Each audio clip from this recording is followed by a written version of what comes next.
कुत्सितवाद, वाचो वेगम, वाणी के वेग को शासन में लीजिए, और मनशाह, मनोवेगम, मन का वेग आता है।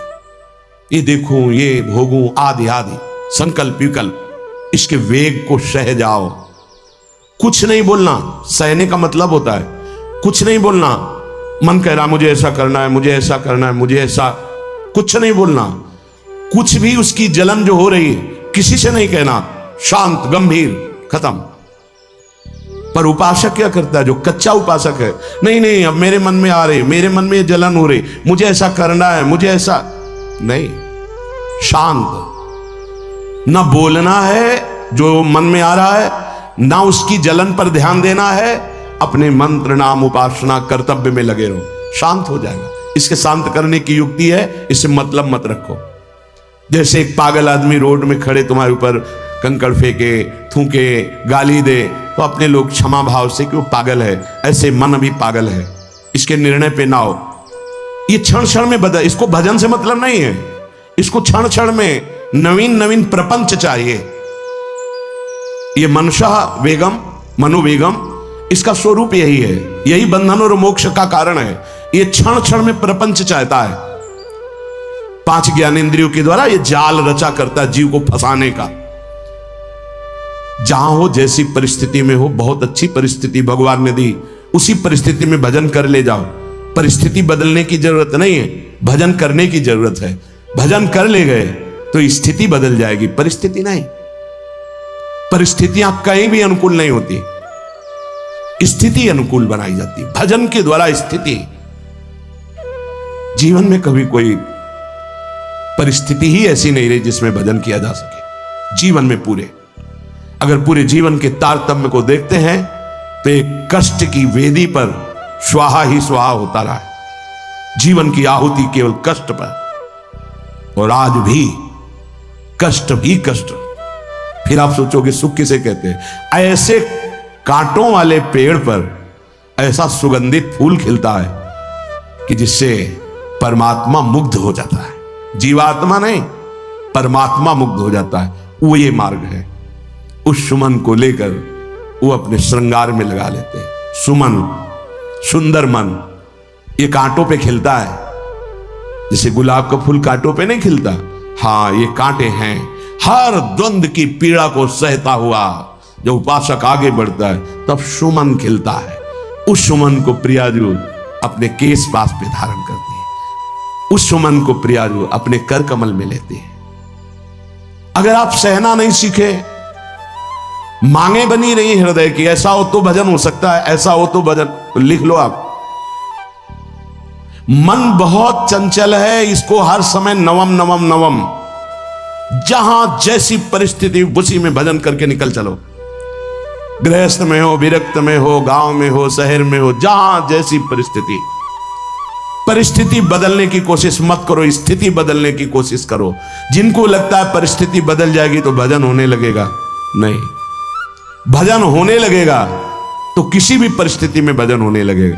भजन नहीं तो किसी भी परिस्थिति में नहीं होगा, पक्का समझ लीजिए। इसलिए मनोवेगम, ये जो मन का वेग आ रहा है इसको आप सहना सीखो और प्रियाजू पर भरोसा रखो। उनको जैसी परिस्थिति देनी होगी दे देंगी ना, भरोसा रखो। अगर मांग मुख से निकाल दी तो अधूरापन साबित हो जाएगा कि हमको ये खाना पीना, ये हमको पहनना, ये ऐसी परिस्थिति, ये ऐसी छोड़ दो। जोई जोई प्यारो करे सोई मोहि भावे। शांत हो जाओ, मन के वेग को सह जाओ। क्रोध वेगम, महाप्रभु कह रहे कुत्सितवाद विकार ही। समस्त विकारों में प्रधान विकार होता है काम। काम से ही क्रोध का प्रादुर्भाव होता है। क्रोध एक वृत्ति है जो आने जाने वाली, स्थायी कोई नहीं है। जिस समय आपके अंदर क्रोध है इस समय मौन होकर हट जाइए वहां से, तुरंत जाकर थोड़ा ठंडा पानी पिए, प्रभु के चरणारविंद की तरफ अपनी वृत्ति को ले जाने की कोशिश कीजिए। उस व्यक्ति से चिंतन हटाइए जिससे क्रोध आ रहा है, उस व्यक्ति की उस क्रिया से चिंतन हटाइए जिससे क्रोध आ रहा है, हट जाइए। ये क्रोध का वेग अगर आता रहा तो भजन करने पर भी अनुभव नहीं हो पाएगा। एक बार अच्छे से क्रोध आ जाए, अंदर हृदय जल जाए, तो 1 महीने भजन के प्रभाव को रोक देता है पूज्य बाबा के उसमें। फिर आप अगर 12 बार साल में आ गया तो क्या अनुभव में आ गया। इसीलिए 20-20, 50-50 वर्ष हो रहे हैं, कुछ अनुभव में नहीं आ रहा। बहुत सावधान। क्रोध हमारा नाश करता है, किसी और का नहीं। हमारे भजन का, हमारे हृदय के आनंद का, हमारी वृत्ति का बड़ा हल्का स्वरूप हो जाता है क्रोधी पुरुष का। इसलिए क्रोध को सहना है, उसके वेग को सहना है। वाणी के वेग, मन के वेग और क्रोध के। अगर क्रोध के वेग को सह गए तो अगला है हिंसा का वेग। वो अपने आप सह जाओगे, क्योंकि क्रोध से ही हिंसा होती है। हिंसा का वेग, वाणी के द्वारा बहुत हिंसा होती है। ऐसे कठोर वचन बोल दिए जाते हैं जो हृदय को चुभते रहते हैं। बाहर का डंडा लगा है, पिटाई हुई तो 2-4 दिन में ठीक हो जाएगा, लेकिन हृदय में जब पिटाई की जाती कठोर वचन के द्वारा, तो 10 साल बाद अगर दिखाई दे तो फिर ये वो बोला था, ऐसा बोला था, वो हृदय में घाव बना रहता है। वाणी का हिंसात्मक स्वरूप प्रायः क्रोधी जनों में ही पाया जाता है। अगर क्रोध वेग को सह गए तो वाणी के द्वारा हिंसा नहीं होगी, और मन के द्वारा मलिन हृदय में हिंसा का भाव होता है कि चलो हम वैष्णव में मारेंगे तो नहीं, पीटेंगे तो नहीं आपको, लेकिन भगवान तुम्हारा नाश करेंगे, भगवान बहुत जल्दी, ऐसा भाव मन में। ये भी हिंसा है शरीर के द्वारा, तो ना वाणी के द्वारा, ना मन के द्वारा, ना शरीर के द्वारा। क्यों? उसके हृदय में भगवान बैठे हैं, हमको उनको रिझाना है, हमें निर्दोष होकर भगवत प्राप्ति करनी है। ये हजारों दोषों की पंक्तियां यहां हैं।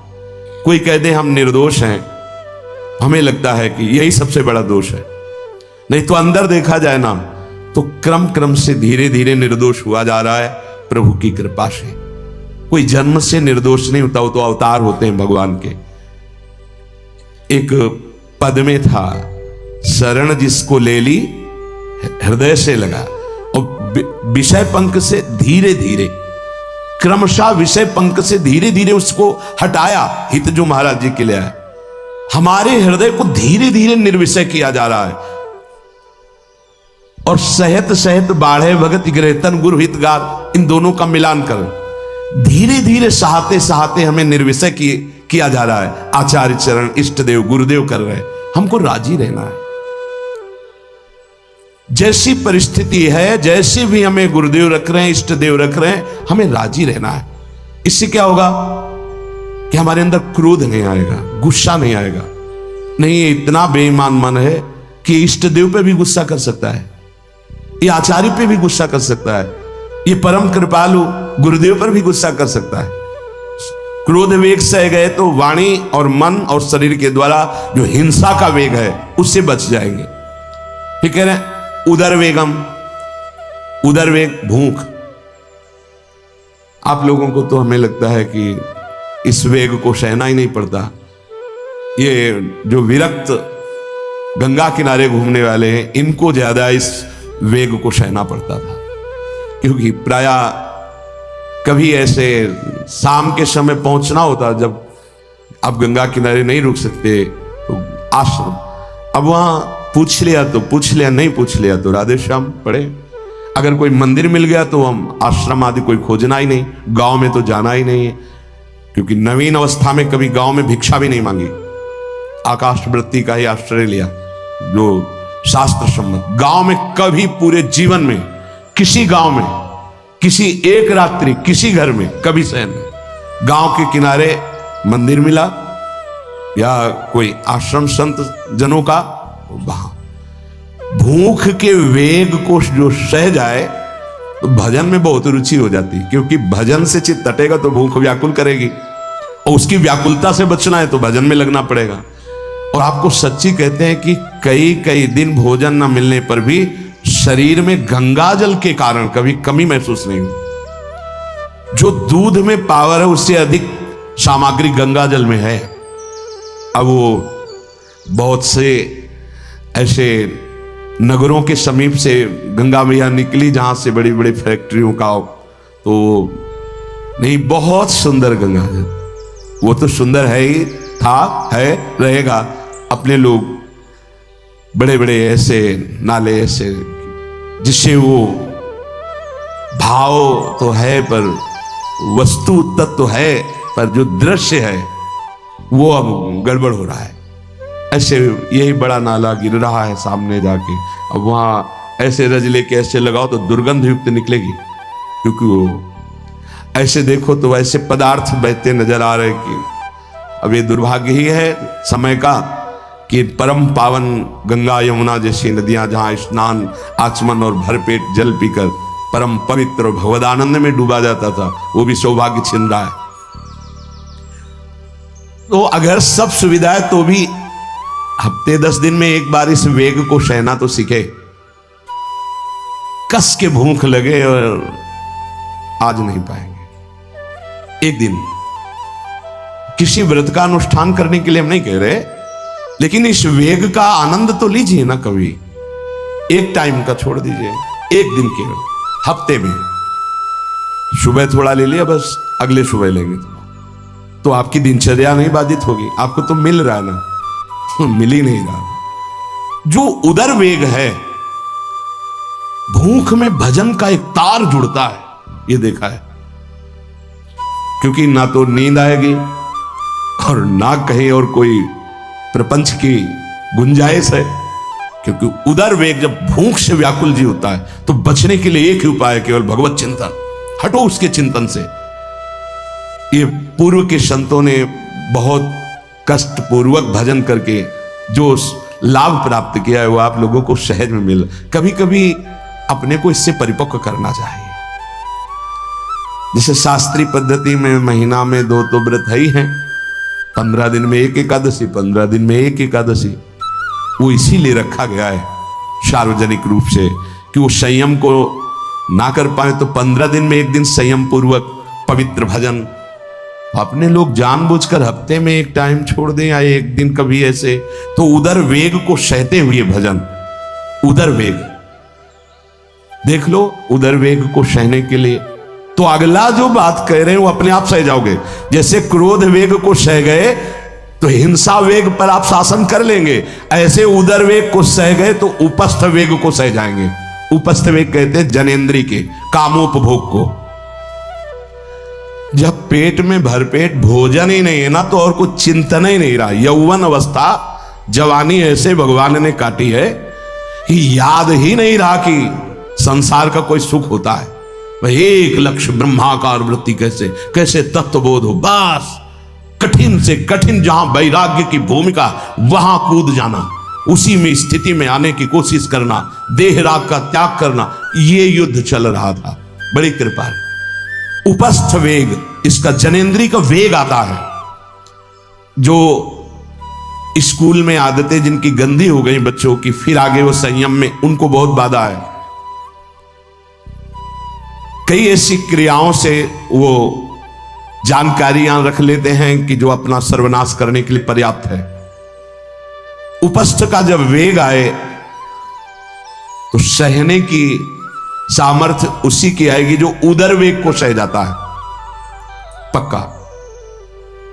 किसी उपासक को देखा बहुत शरीर कृश हो रहा है तो पूछा क्यों, भोजन क्यों नहीं करते, आप ऐसे कैसे हो रहे? पहले तो आप ऐसे नहीं थे, आप तो पहले बहुत स्वस्थ थे, फिर क्यों? कैसे नहीं, बताइए क्या? ज्यादा आवश्यकता नहीं है, जीने के लिए बस प्राण पोषण के लिए डाल लेते हैं, क्योंकि जो शांति चाहिए वो तो इतने से ही मिलेगी ना। बहुत सुंदर, बहुत प्रसन्नता है। ठीक है, ठीक चल रहा है आप, पर इतना पाते रहो कि सीढ़ियां चढ़ उतर ले, इतना पाते रहो कि आपका शरीर काम करे। बका हृदय में बहुत प्रसन्नता है, बहुत सुंदर। संयम में अपने आप को ले आना ये महात्मा का लक्षण होता है, चाहे स्त्री शरीर हो चाहे पुरुष शरीर हो। धन्याति धन्य। आप अपने आप को कस दीजिए, यही तो राग त्यागना ही। जो जवानी में अपने आप को जला दिया वो बुढ़ापे में चमकता है, ध्यान रखना। जो जवानी में वो दंडता में समय व्यतीत किया और बुढ़ापे में गंधाता है, ये भी ध्यान रखना। गंधाता वो अंदर जो दुर्गंध के पौधे थे ना, वो सब दुर्गंध फैलाते हैं।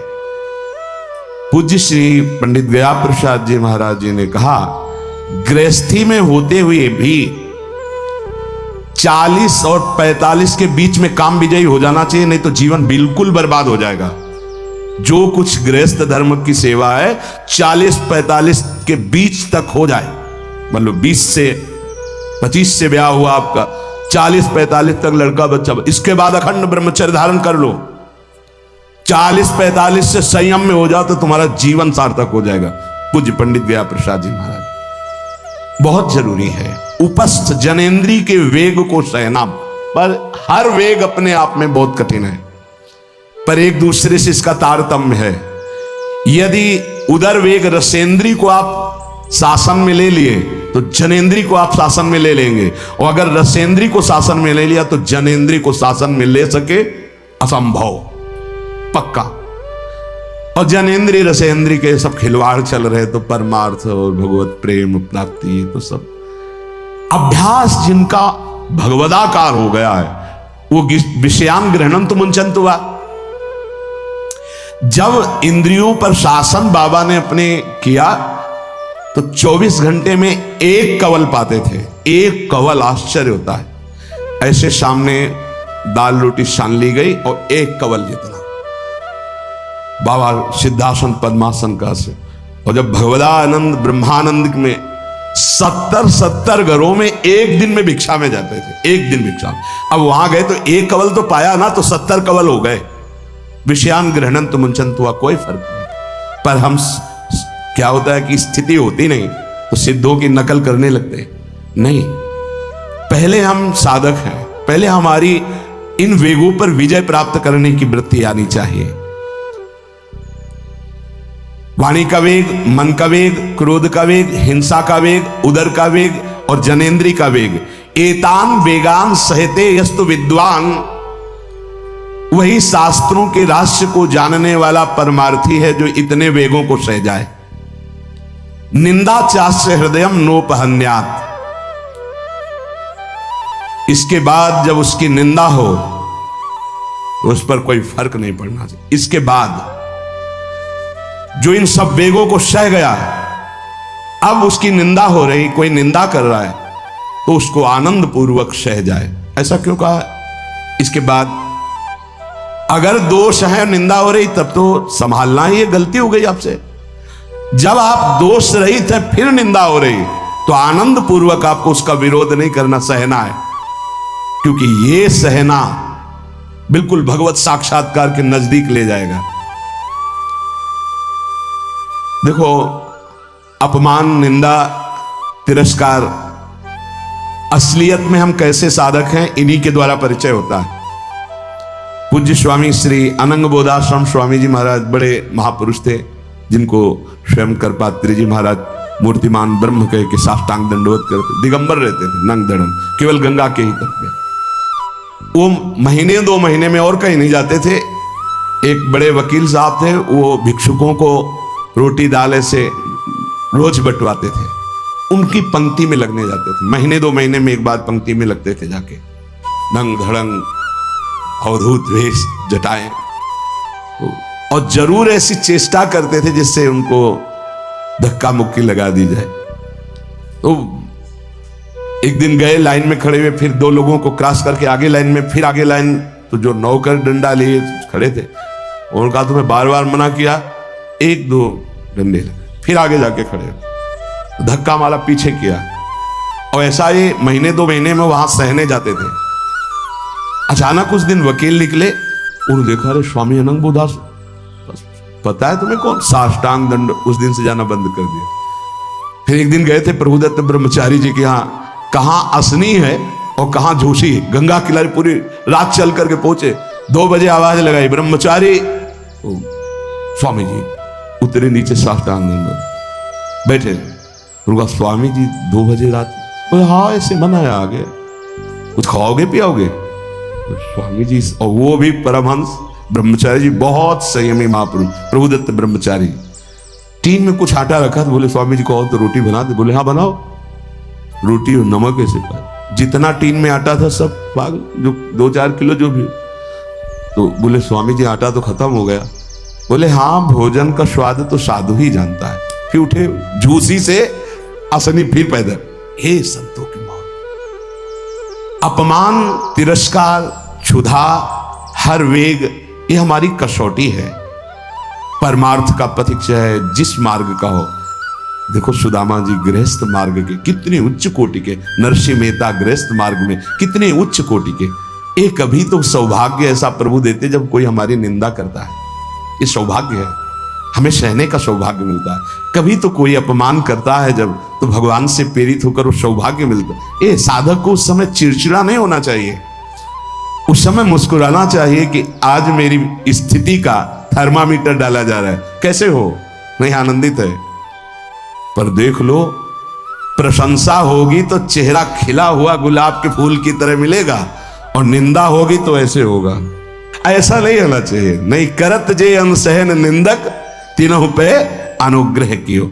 इसीलिए पूज्य बाबा कह रहे कि इसके बावजूद, अर्थात समस्त वेगों को सहन करने के बावजूद तुम्हारी जब निंदा हो और उसको सह जाओ, तब तुम परमार्थ के शूरवीर योद्धा कहे जाओगे। विपत्ति में सब साथ छोड़ देते तो हृदय के भी साथी साथ छोड़ते हैं, ध्यान रखना। जब विपत्ति आती है तो मन भी साथ देना बंद करने लगता है, विपरीत जाने लगता है, बुद्धि भी विपरीत जाने लगती है। इसलिए जो विपत्ति में अपने धैर्य और साहस को ना खोकर अपने सिद्धांत से चलता है, उसे महात्मा कहते, चाहे वो गृहस्थ हो चाहे विरक्त हो। ध्यान दीजिए, संपत्ति में अनुकूलता में तो सब सावधान होने की कोशिश करेंगे, बड़ी कृपा है भगवान की। यहां कहने विपत्ति में सब साथ छोड़ते हैं, ये जीवन में देखा है। विपत्ति में ना तो बाहरी कोई साथ देता है और न मन साथ देता है, उस समय भजन साथ देता है, भजन। विपत्ति में हृदय को जो दृढ़ रखे, धैर्यवान और साहस बिल्कुल ना गिरने पावे, आगे बढ़ो, नाम जब तुम्हारा भजन वैसे ही चलना चाहिए, तब समझना चाहिए कि हमारी साधना परिपक्व। विपत्ति में कोई साथी नहीं होता, देखा गया है, कोई साथी नहीं। मन भी धोखा दे देता है, मन भी, अपना मन भी साथी नहीं, उस समय केवल भजन साथी होता है। तभी विपत्ति को कुंती जी ने मांगा, क्योंकि उस समय एक ही साथी होता है, हरि बस।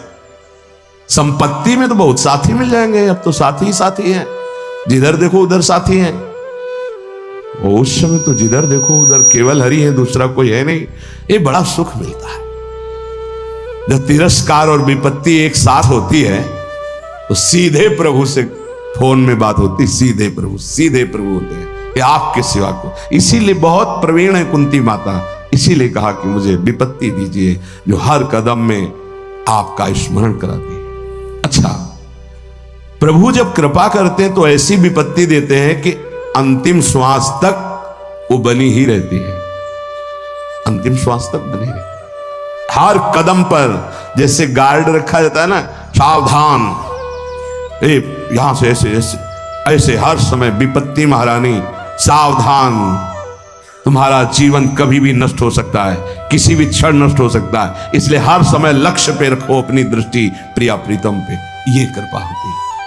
तो उपासक को जब विपत्ति मिले, सब साथ छोड़ दें, मन भी ना लगे, तब धैर्य और साहस दोनों को सुरक्षित रखते हुए साधना में समय आया है, परीक्षा आई है, फेल मत हो, धैर्य पूर्वक डटे रहो, निकल जाएगा। ये तूफान है, मन का तूफान है, माया का तूफान, निकल जाएगा, आगे बढ़ो।